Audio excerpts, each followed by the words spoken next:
Welcome to Hood Champion Boxing and Sports. In boxing, you find a way to win or you find a way to lose. Now, this image is floating around now. Does it mean anything? I'll be honest with you, I don't know. But Errol Spence and Roy Jones Jr. looks like they're in a gym. Could be some training. Roy looks like he's, typical Roy in the gym with the slippers, like he's been working out or training somebody. Errol Spence with his shirt off. I'm assuming he probably was putting some work in. But let me tell you this, right? If in fact, right, it's possible that Errol Spence is working with Roy Jones Jr., I'm going to tell you right now, I just don't think that's the answer for Errol Spence. I don't, man. Let's understand something about Roy Jones Jr., an amazing Russian boxer, right? Outstanding, made his country proud. But there are, it's just to take a guy like Roy Jones and that amazing athleticism and IQ and power and speed and everything that Roy Jones had as an amazing Russian fighter, right? For him to become a trainer, to think the end product is going to look something like him is just a case of extremely taking it to the stupid and not holding your horses. Roy Jones, when I look at him sitting there next to Errol Spence, I go, you know what? Just say no, Earl. Just say no. That's not what you want. Now, can Roy Jones get a kid? It's like Freaky Maliki, right? You get a young kid, 7, 6, 7, 8, 9, 10, and you get your hands on him at that age and start training him. I think Roy Jones can do amazing things with a young kid.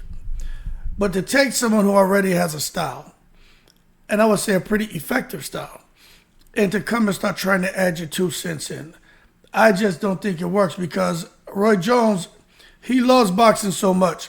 He can't just come and say, all right, this person who's come to me is coming to me with a 90% solution. They just need me to give 10% to make it a complete package. Roy Jones isn't that kind of person because he may have those intentions. You know what? Like, let's take Chris Eubank Jr. He may only need a 10% from me because he already has 90. He just needs the other 10 to complete him. And then now we got a machine here.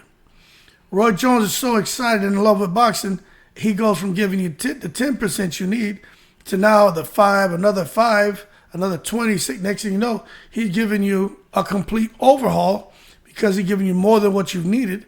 And now you start changing up the way you do business. So when fighters come to Roy Jones Jr., I believe they could come to him at 90%. But Roy would come and strip all that away down to 0% and rebuild him to make him into what he wants. And he's not doing that intentionally. It's just because he loves the sport so much. And once he gets going, he can't stop. And with Errol Spence Jr., I think he's going to be the same thing. Now, you look at Chris Eubank Jr. He looked horrible underneath Roy Jones Jr. When Chris Eubank Jr. was working with his dad, Chris Eubank Jr. was a monster. Now, did Chris learn some stuff from Roy Jones? He did. I got to be honest with you. This isn't a tear down Roy Jones Jr. A video. That's not what I'm doing. What I'm saying is I look at Chris Eubank Jr. and my man got away from the things that he did that made him so effective. And you see once he broke lock with Roy Jones and he went over there with Bomac, you could see that Chris Eubank Jr. And it just could be that, what's his name, Liam Smith was weight drained and had to lose all that weight. Stars could have lined up that way, but the bottom line is Eubank Jr. did look better. And I just think maybe Eubank Jr. benefited from having all that time with Roy, then going in there with Bomac, and then everything his dad gave him. But the bottom line is, if he would have stayed with his dad and his dad's style, I think Eubank Jr. would have been more effective in the ring. But that's just my 2 cents. So when you look at Errol Spence Jr., I think him going with Roy Jones Jr. is like Deontay Wilder going to Freaky Maliki. I think it's like Triple G going to, what's his name, Jonathan Banks, leaving Abel Sanchez. It's like the guy, Daniel Jacobs, leaving Andre Rozier, and going over to the guy he went to. None of those fighters look the same after they left their original trainer. I don't think you should leave your original trainer. I think you should stick it out. That's just my opinion. And the one that really bothers me the most is Sugar Shane Mosley leaving his dad to go to Nazeem Richardson. You stay with your dad. You leave your dad for what? Just to come back to your dad? So again, sometimes grass may look green on the other side. Errol Spence has to find somebody. He's up shit creek without a paddle because of the issues between him and Derrick James. I think that's one of the most ridiculous things between a trainer and a fighter in boxing.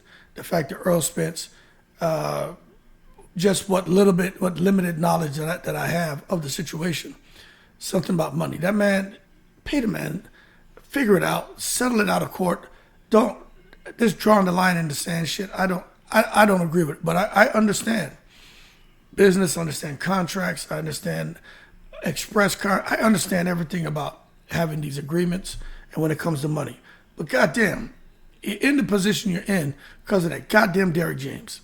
So to see Errol Spence is out here in the breeze with Roy Jones, he's got to find somebody. Let's just see if that's really going to be his trainer or not. But I don't know that for a fact. I'm just saying when I see images like this, I think it's worth the conversation. And one thing we know with Errol Spence, he's not trying to go up on the East Coast. He ain't trying to go to California. He a country boy. Shit, I can't see him even wanting to go down to Pensacola. I can see Roy coming out to Dallas, staying on Errol Spence's farm because Roy Jones is a country boy, and sitting out there and helping Errol Spence and getting ready for his fight. But that being said, y'all keep cool. Let's see how it goes. But I'm going to tell you right now, worst thing to me for fighters to be in between trainers, leaving one, going to a new one, and then going to one of the biggest fights of their careers. That to me is counterproductive and a recipe for disaster. I'm just telling you, you got a style that's been working for you. Now you want to come with someone like Roy Jones, who may say, okay, Errol Spence is giving me the 90% solution. I'm only going to give him 10, like I said initially in this video. Roy Jones loves boxing so much. He's going to give you that 10, and then he's going to just, inadvertently give you another 20, 30, 40. Next thing you know, he done broke you down to ground zero and has rebuilt you into a Roy Jones Jr., which you're not. Okay?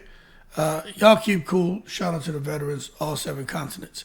But I'm telling you, this right here is scary, y'all. When I look at that, I'll tell you what come to my mind. Deontay Wilder and freaking Maliki. I'm just telling you. Anyway, no disrespect to the amazing Russian stand-up boxer Roy Jones Jr. Y'all keep cool. I'm in the breeze.